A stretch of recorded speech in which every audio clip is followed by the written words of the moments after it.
바텀업을 했는데 30개를 뽑았는데 그중에 3분의 1이 다 반도체야. 그러면 이거는 굉장히 중요하지. 지금 가장 좋은 섹터는 반도체를 보시는 거예요. 그렇게 나온다는 거죠.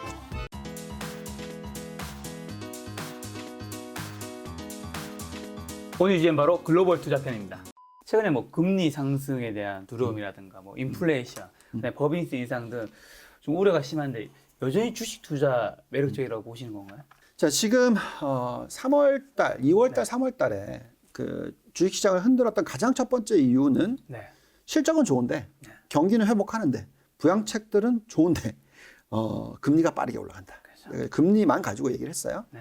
자, 그래서 우리가 중요하게 생각해야 되는 부분은 금리가 도대체 얼마나 더 올라갈 건가. 빠르게 지금 최근에 훅 올라왔잖아요. 1%를 그냥 거의 6개월 만에 확 올라버렸으니까 이게 이제 계속 이 속도로 가면 네.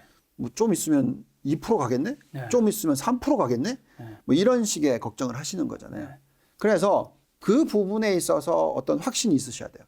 제가 어떤 얘기를 지금 최근에 하고 있냐면 금리는 올라간다. 이유는 경기가 좋아지니까. 그런데 우리는 아직까지도 4차 산업혁명 아래에 있고 아직까지도 저금리 시대에 있고 네. 아직까지도 신성장 산업들이 성장을 하면서 물가를 낮춰주는 효과를 가지고 오고 있기 때문에 금리가 옛날하고 다르게 아주 높은 수준이 안 될 거다. 얼마까지 올라갈 거냐? 제 계산으로는 많이 올라가 봐야 2.5%. 지금 1.7인데 네. 좀 낮게 올라가면 2%. 뭐 요 정도 수준일 거다. 네. 그러면 2에서 2.5% 정도 수준의 금리가 고점이라고 생각한다면 주식에 대해서 부담스러울 필요가 없다. 그 금리 대비해서 훨씬 더 이익을 많이 벌어들이고 그 금리 대비해서 훨씬 싸 보이는 주식이 많다. 그래서 지금은 그렇게 생각한다라고 말씀드립니다. 여기 이 차트 보시면 이게 이제 이 장단기 금리차 많이 보잖아요. 그러니까 장단기 금리차 옛날에 이 회색 구간이 금융위기 터졌을 때예요. 그래서 금융위기 터지고 경기 침체로 넘어갔었을 때 1%, 그리고 경기 침체에서 경기 회복으로 빠져나갈 때가 2.7%. 그럼 여기서 여기까지 1.7% 올랐어요. 이 전 사이클은 얼마나 올랐냐면 1.4% 올랐어요. 네. 지금 여기가 저점이 0.1%, 지금 1.7, 그러면 1.6% 정도 올랐잖아요, 벌써. 네. 그러면 옛날의 사이클, 경기 침체에 빠져나가는 사이클들에 올라갔던 규모랑 지금이랑 비슷해졌다는 거죠. 그럼 여기서 추가로 더 많이 올라가기가 그럴 것 같지 않다는 거죠. 그래서 경기 침체 빠져나오는 달이 4월 달일 거예요. 워낙 3월 달까지 안 좋았고 4월 달이 이제 점차적으로 좋아지는, 그러니까 작년 동기 대비로 계산하니까. 그러면 이제 이번 4월 달부터는 경기 침체가 아니고 경기 회복이다. 네. 그러면 그 구간에 벌써 이미 상승한 폭은 상승을 했다. 네. 그리고 경기 침체에 빠져나오고 나서 여기서 그 후에 고점, 여기서 여기까지밖에 안 올라갔잖아요. 네. 0.3%밖에 안 올랐어요. 그러면 여기서 빠져나가고 나서 추가로 0.3% 정도 올라가면 끝이다. 그러면 1.8, 1.9 정도 고점에서 플러스 0.3 해봤자 2.2, 2.3 나온다는 거죠. 네. 그러니까 제가 볼 때는 금리가 여기서 아주 빠르게 많이 올라갈 수가 없다라는 겁니다. 그리고 결국은 이제 시장의 고점을 형성하려고 하면 이제 금리를 가지고 보는데 언제 그럼 금리가 빠르게 장기 금리가 올라갈 거냐. 네.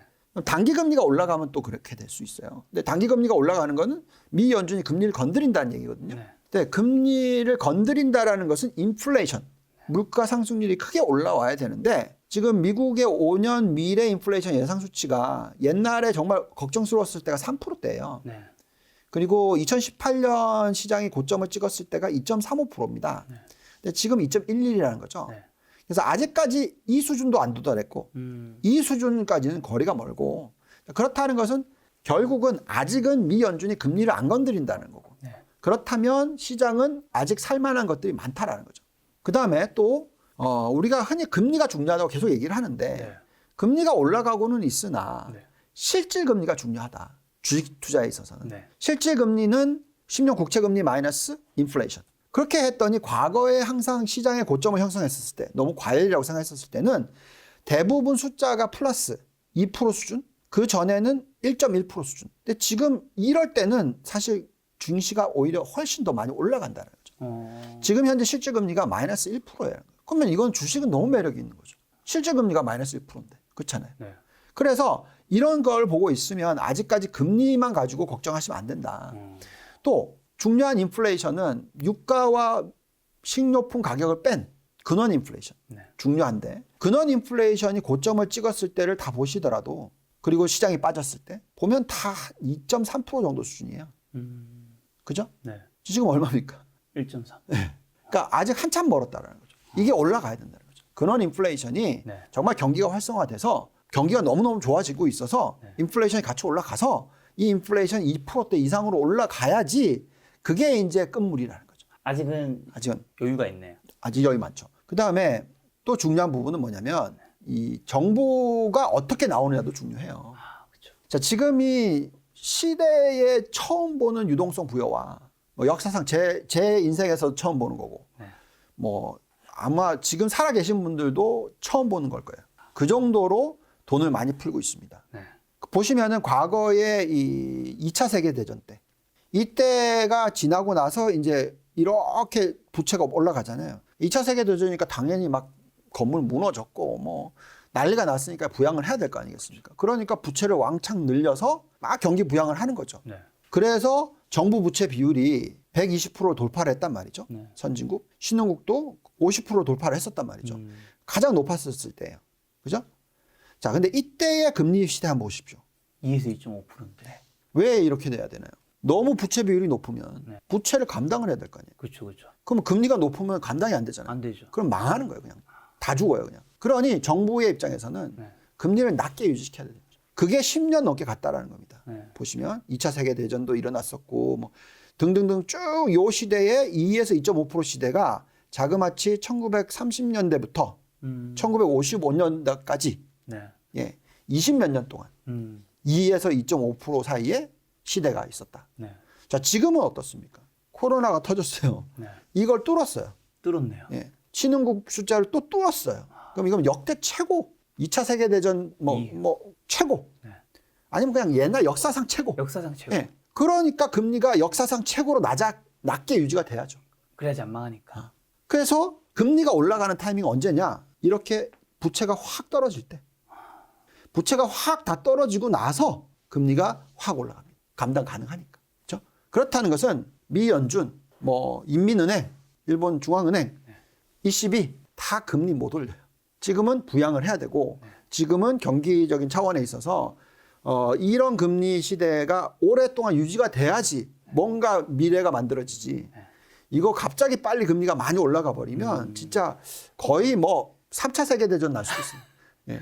그거는 있을 수 없는 만약 그렇다 그러면 그건 주식 다 팔아야 되고 뭐 그런 타이밍이 오겠죠. 그건 그때 가서 생각하자. 그 전에 얘기해 주실 거잖아요. 네, 빨리 정리하세요. 네, 열심히 봐야죠 그때는. 네. 아니 그러면 어제 본부장님은 증시 이제 상승을 이제 긍정적으로 보시는 건데 네. 그래도 뭐 떨어질 수도 있긴 하잖아요. 만약 떨어진다면 네. 오르지 못한다면 그 걸림돌은 뭐라 생각하세요?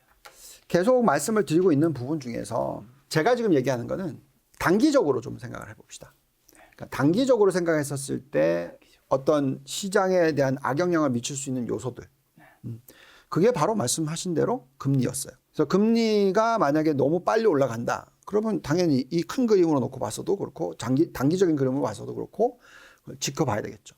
근데 저는 여러 가지 분석을 해봤을 때 그렇게까지 빨리 올라가지 못할 거다라고 얘기를 하는 거고. 근데 제 예상이 틀릴 수도 있잖아요. 있죠. 그래서 갑자기 금리가 빠르게 올라가서 3%대로 갔다. 그럼 정말 큰 문제가 생길 수도 있죠. 예. 그러면 그때는 완전히 마인드 패턴을 바꿀 수도 있는 겁니다. 네. 그다음에 또 지금 한 가지 요소는 기업의 수익률을 떨어뜨리는 효과를 가지고 오는 이벤트들. 뭐 가장 지금 얘기 나오는 건 당연히 바이든의 세금. 네. 그죠? 법인세를 21%에서 28%로 올린다. 그러면 전체적인 기업의 ROE가 네. 제 계산으로는 한 2% 정도는 떨어져요. 그러니까 20% 창출하던 회사들이 18%대로 떨어지고 22% 하던 것이 20%대로 떨어지고 뭐 이런 식으로. 네. 그러면 어느 정도의 이 주식시장의 가치를 깎아먹냐면 한 10%에서 15% 사이. 그러니까 옛날에 100이 적정 가치다 그러면 85에서 90 정도가 적정 가치로 변해요. 그러니까 그게 당연히 그러면 시장의 어떤 마이너스적인 효과를 가지고 올 수가 있겠죠. 그렇죠. 자, 그런 부분들을 보셔야 됩니다. 지금 현재 시점에서는 그럴 가능성은 굉장히 낮다고 생각합니다. 네. 굉장히 낮고 증시는 오를 것 같은 확률이 좀 더 높다면 개인 투자자는 이런 상황에서 좀 어떻게 대응하면 좋을까요? 계속 말씀을 드리지만 네. 주식 투자를 한다고 좀 생각을 하셨으면 좋겠어요. 투자. 예. 주식 투기가 아니라. 네. 그러니까 투자. 2월 달에 시작하신 분들이 네. 당연히 마이너스 20% 나니까 제일 많이 전화 오시고 질문을 하시고 나 어떻게 해야 되냐 뭐 20% 손실 나신 분들이 상당히 많아요. 예. 자, 그런 분들이 이거 끝물에 잘못 산 거 아니에요. 그냥 팔고 뭐 접을까요? 라고 얘기를 많이 하시니까 그런 분들한테는 우선 첫째, 내가 무슨 포트폴리오를 갖고 있는지는 알고 계시냐. 그러니까 본인 자체가. 네. 그래서 다시 한번 점검을 해봐라. 뭐 2차 전지를 갖고 계신지, 네. 반도체를 갖고 계신지, 네. 아니면 잡주를 갖고 계신지. 네. 뭐 얼마 전에 쿠팡 관련주 해가지고 막 뭐 쿠팡이 나쁘다는 얘기가 아닙니다. 네, 그렇죠. 제 친구가 쿠팡에서 일을 하고 있고 굉장히 돈을 많이 버신 분인데 뭐 아무튼 그게 중요한 건 아니고 네. 결국 내가 산 주식이 미래에 어느 정도의 가치가 있을 만한지가 계산이 되느냐. 그것이 계산이 되고 나면 네. 투자를 한다는 개념으로 네. 좀 빠지더라도 좀 더 넣고 네. 좀 빠지더라도 이런 식으로 꾸준히 투자를 하시는. 2월부터 시작해서 지금 4월인데 꼴랑 2달만 투자하고 끝낼 게 아니잖아요. 그러니까 저는 제가 고객들을 모셔올 때는 고객들랑 얘기를 할 때는 저랑 같이 저희 랩 상품에 가입을 하시게 되면 네. 적어도 저랑 앞으로 10년, 20년, 30년 갈 거라고 생각하시면서 투자에 임하시길 바랍니다. 네. 라고 시작을 합니다. 그래서 우리가 지금 쭉 투자를 했는데 가장 우리나라 투자자분들이 많이 투자한 게 삼성전자다. 나 이거 너무 좋다고 생각해요. 네. 옛날하고 완전히 틀려졌어요. 네. 미국 주식도 그렇고 한국 주식도 그렇고 우리나라 사람들이 네. 굉장히 좋은 대형 성장주들이나 뭐 대형 가치주들이나 아주 큰 종목들을 투자를 해요. 네. 그리고 실질적으로 앞으로 계속 이자 금리보다 훨씬 높은 수익을 올려줄 만한 기업들을 투자를 많이들 하세요. 네. 그래서 다행이라고 생각하고요. 네. 대신에 마이너스 20%가 났다고 해서 이 종목은 마이너스 20% 났다가 또 다시 플러스 30% 났다가 네. 왜 이런 식으로 가는 거지 이게 이렇게 가다가 이렇게 가는 게 아니거든요. 완전히 없어지는 게 아니잖아요. 그렇죠. 그러니까 삼성전자를 사셨다면 네. 마이너스 10%, 마이너스 20% 났다 하더라도 그때 추가로 더 사셔야죠. 그리고 내가 열심히 일을 하고 있는 사람의 입장에서는 현금이 계속 늘잖아요. 그렇죠. 돈을 버니까. 그러면 이제 열심히 일해서 번 돈 열심히 투자하자. 이런 멘탈로 나 지금 열심히 일했는데 벌써 마이너스 20% 났어. 이거 큰일 났어. 네. 이거 빨리 손절하고 이제 다시는 주식 안 해야지. 이렇게 생각하시면 안 되고 네. 20% 났지만 장기 투자로 생각한다면 연간 적어도 5%, 10%, 20%의 수익을 낼 수 있겠구나 네. 하는 멘탈로서 내가 종목을 잘 골랐으면 네. 꾸준히 투자를 하시자. 네. 샀다 팔았다 너무 많이 하지 마시고. 너무 많이 하지 말자. 자, 그럼 투자를 하게 되면 네. 어쨌든 우리가 뭐 종목 이전에 네. 탑 바텀을 한다면 섹터를 좀 정하잖아요. 네. 섹터를 정하면 이제 뭐 섹터에는 사실 뭐 전기 전자, 뭐 2차 전지, 차자, 뭐 건설, 유통, 식음료, 미디어 게임 엔터 굉장히 많이 있지만 네. 본부장님 제가 알고 있기로 얼마 전에 투자 레터도 이런 거 쓰셨더라고요. 반도체 황금 시대에 맞춘 투자. 네. 거의 모든 섹터 중에서 지금 반도체를 보물섬으로 보고 계신 것 같은데. 네. 지금 뭐 이걸 어떻게 생각하셔야 되냐면 네. 저는 이제 제가 투자하는 방법에 있어서는 네. 원래 이제 업종 애널리스트도 시작을 했으니까 특히 이제 금융업종 애널리스트로 시작을 해서 네. 매크로를 많이 봐요. 탑다운을 많이 보게 됩니다. 네. 요즘에 또 사실 매크로 전략이 훨씬 더 잘 돼요. 네. 그리고 좀 더 안정적으로 운용이 되고요. 네. 그래서 보통 이제 탑다운으로 쭉 내려다 봅니다. 그래서 만약에 김 작가님 저한테 질문을 해서 지금 가장 중요하게 생각하는 경제적인 이슈가 뭐냐라고 질문을 하면 네. 저는 당연히 바이든의 인프라 투자 관련된 정책이다라고 얘기를 할 거예요. 네. 그러면 그건 탑다운이잖아요. 네. 그러니까 정부가 어디에 투자를 할 거고 정부가 어떤 식으로 부양을 할 거고 네. 뭐에 초점이 맞춰져 있고 앞으로 어떻게 변해갈 거다. 네. 큰 그림으로서 위에서 밑으로 내려보는 거죠. 네. 그래서 뭘 투자해야 될지 업종이 나오면 또 저는 어떻게 하냐면 저는 또 애널리스트 출신이니까 네. 종목들을 개별적으로 다 보잖아요. 그렇죠. 근데 제가 만들어 놓은 종목에 대한 모델들이 있어요. 네. 그러면 뭐 나스닥 2,000개, 뭐 S&P 500개, 뭐 러셀 2,000개, 뭐 한국 코스피 200, 네. 뭐 중국은 CSI 300, 뭐 그다음에 스톡스 50, 유럽 뭐 이런 종목들을 다 집어넣어요. 그래가지고 쭉 돌려서 모델상에 가장 좋은 종목들이 뭐냐? 네. 30개를 뽑아요. 근데 그 30개를 뽑았는데 그게 3분의 1이 네. 반도체다. 아, 그러면 이거는 아래에서 위로 내려다 봐도 밑에서 위로 봐도 네. 같이 맞물리잖아요. 지금 바이든 정권이 네. 반도체 투자 왕창 하겠다. 네. 그죠? 탑다운으로 봤었을 때 지금 반도체 시장이 엄청 커지겠네. 네. 여기에 바텀업을 했는데 30개를 뽑았는데 그중에 3분의 1이 다 반도체야. 그러면 이거는 굉장히 중요해지죠. 지금 가장 좋은 섹터는 반도체를 보시는. 그렇게 나온다라는 거죠. 예. 또 꼭 그렇지만 않을 수도 있어요. 예를 들어서 똑같이 탑다운으로 봤는데 네. 요즘에 여기 보시면은 이제 헬스케어에 대해서 투자를 많이 하겠다고 얘기하잖아요. 네. 그죠? 그럼 헬스케어 업종을 들여다봐요. 그리고 바텀업으로 쭉 돌렸는데 헬스케어 종목들이 많이 올라와요. 자, 그럼 또 헬스케어를 사야죠. 그렇지만 저는 헬스케어 종목은 그렇게 많이 올라오진 않더라고요. 네. 종목을 고르기 어려워요. 자, 이럴 때는 그냥 헬스케어 저는 ETF를 사죠. 또 헬스케어 자체의 모습 자체가 사실 네. 종목 고르기 어렵죠. 왜냐하면 100개 기업이 있으면 그중에 겨우 한 3개 성공할까 말까. 그래서 분산 투자를 꼭 해야 되는 게 이 헬스케어 업종이죠. 지금 요 자료는 바이든의 정책이 트럼프와 그렇죠. 다른 예. 여러 가지 보여주는 그렇죠. 거죠. 또 바이든이 한다고 했던 게 네. 인프라, 내수 관련. 네. 그렇죠? 그런 업종들. 또 마찬가지죠. 인프라주, 뭐 건설주, 뭐 부동산주, 뭐 내수 관련주, 네. 필수 소비재 관련주, 그다음에 또 인프라 깔려면 산업재 필요하죠. 네. 산업재 관련주들. 그래서 탑다운으로 내다봤을 때 이런 업종들이 있고 바텀업으로 봤었을 때 이런 업종들이 종목들이 올라왔을 때 네. 가장 큰 비중을 차지하는 섹터가 올라오면 네. 저는 거기에 전체 포트폴리오에 적어도 30%는 지릅니다. 그 업종에. 반도체에 30% 지르셨겠네요. 근데 그럼 반도체는 여기서 어디에 속하는 거죠? 반도체는 최근에 올라왔던 보시면 바이든이 2조 인프라 투자 부양책 얘기하면서 네. 예, 도로 건설 인프라 투자 얘기 나왔었고 네. 그다음에 초고속 인터넷 나왔었고 인프라 네. 투자 나왔었고 노인 장애 지원 나왔었고 네. 제조업 연구 개발. 여기서 뭐라고 했냐면 반도체에 대해서 엄청나게 투자를 한다. 반도체 우리가 이제 공급 문제가 지금 생기고 있으니까 미국이 반도체 시장에서 1등을 하기 위해서 엄청난 지원을 하겠다.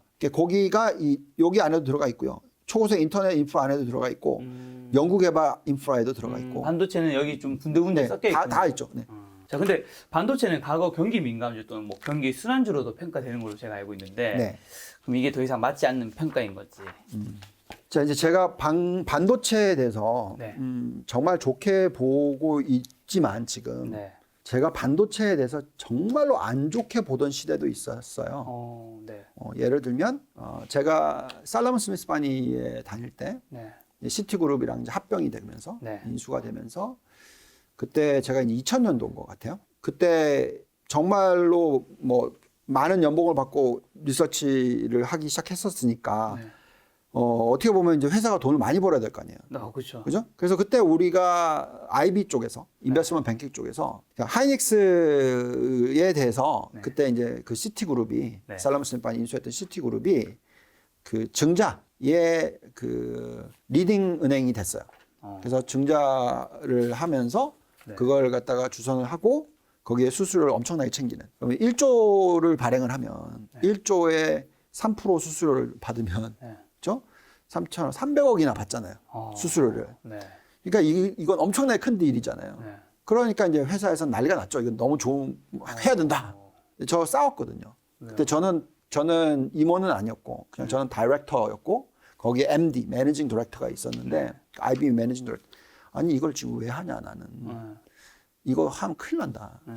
근데 이 아저씨 입장에서는 자기가 지금 바로 300억의 수수료를 받는데 300억. 예, 300억의 수수료를 받으면 자기한테 떨어진 보너스가 얼만데 얼마 떨어지나요? 한 10% 떨어질 수도 있고 30억이요. 뭐 그럴 수 있죠. 예. 뭐 아무튼 중국에 있는 대표적인 은행들 네. 다 저기 상장할 때 거기 은행 담당 애널리스트의 연봉이 제 기억으로는 100억? 이 IB 딜하고도 연결이 많이 돼요, 사실. 네네. 물론 이제 파이어월이 있기 때문에 근데 이제 그거에 관련돼서 어떤 영향을 미쳤다고 생각할 때 그러면 그 반도체 담당 애널리스트나 네. 반도체를 보는 IB 딜을 하는 입장에서는 이거 무조건 해야 되는 딜이죠. 그렇죠. 수수료 맞는데. 그렇죠. 근데 저는 제가 봤을 때 이 회사 망할 것 같은 건데. 제가 은행 담당을 하고 있는데 네. 아무리 이 회사의 그 발란시트를 봐도 네. 너무나 딥시클리컬이라서 너무 경기순환적이라서 네. 엄청난 적자 망할 것 같은 거예요. 네. 하지 마라. 네. 결국 안 팔렸잖아요. 그래서 그 북을 네. 1조를 팔아야 되는데 한 6천 개밖에 못 팔고 한 4천 개인가 뭐 정도를 그 회사에 북으로 실었고 네. 그 손실을 떨구는 것만 2천억이잖아. 300억 받으려고 2천억을 날린 꼴이 됐죠 결국은. 네. 그래서 그만큼 반도체는 저는 예민해요. 네. 손실을 볼 수 있는 부분에 있어서는 조심해야죠. 그렇죠. 그렇기 때문에 딥시클의 경우에 지금 막 반도체가 돈을 많이 벌고 있다. 그러면 근데 앞으로 2년 뒤에 왕창 깨질 것 같다. 네. 그러면 다 팔아야죠. 그렇죠. 그러니까 그 정도로 저는 그렇게 강하게 얘기하는 스타일인데 네. 그게 아니라 정반대로 보여져요 지금은. 아. 이렇게 주가가 많이 올라왔는데도 네. 삼성전자가 지금 8만 원 넘었는데 8만 5천 원인데 네. SK하이닉스가 14만 원이 넘었는데 네. 앞으로 주가가 100%도 더 올라갈 수도 있을 것 같다. 삼성전자 SK하이닉스가요. 네. 야, 그럴 수도 있을 것 같다. 개인 그러니까 주주분들 좋아하시네. 아니 그럴 수도 있을 것 같다 네, 정도로. 그러니까 그래서 이제는 반도체가 네. 옛날처럼 하이닉스가 왜 그때 어려운 거냐면 시장 자체 규모도 그렇게 크지 않았고 네네. 전체 제조업이 있다면 반도체가 차지하는 비중은 굉장히 적었고 그래서 반도체의 사이클 자체가 굉장히 딥시클리컬. 그래서 ROE가 굉장히 많이 창출될 때 20%, 굉장히 안 좋을 때 마이너스 20%. 그러니까 망한 회사가 나오는 거죠. 근데 그게 컨솔리데이션이 끝났고 네. 그래서 살아남은 게 삼성전자, SK하이닉스, 마이크론. 이건 이제 메모리 쪽입니다. 네. 그래서 이 변동성이 이렇게 되는 게 아니라 위로 올라가는 거죠. 위로 올라가는. 그러니까 위로 웨이브가 만들어지는 거죠. 그래서 이제는 아래쪽 ROE, 낮을 때 ROE가 10%가 넘는다는 거죠. 대단한 거죠. 네네. 아주 좋을 땐 40% ROE가 나온다는 거예요. 그러면 계속 북발류가 늘어나는 거잖아요. 네. 그러면 이거는 대표적인 성장 업종이다. 네. 근데 성장인데 이익을 창출하는 성장 업종이다. 네. 그렇기 때문에 지금은 반도체 슈퍼 사이클이라고 얘기를 하고 있고 네. 그래서 이 정도의 ROE를 매년 창출해내는 산업군이면 3년 내지 5년 지나면 북발류가 더블로 늘어난다. 이런 좋은 종목이 없는 거죠. 업종이 없는 거죠. 지금 현재 시점에서. 네. 그래서 지금은 슈퍼 사이클을 생각하시고 지금은 반도체 업종에 대해서 계속 꾸준히 투자를 늘려가는 게 맞다라고 생각이 듭니다.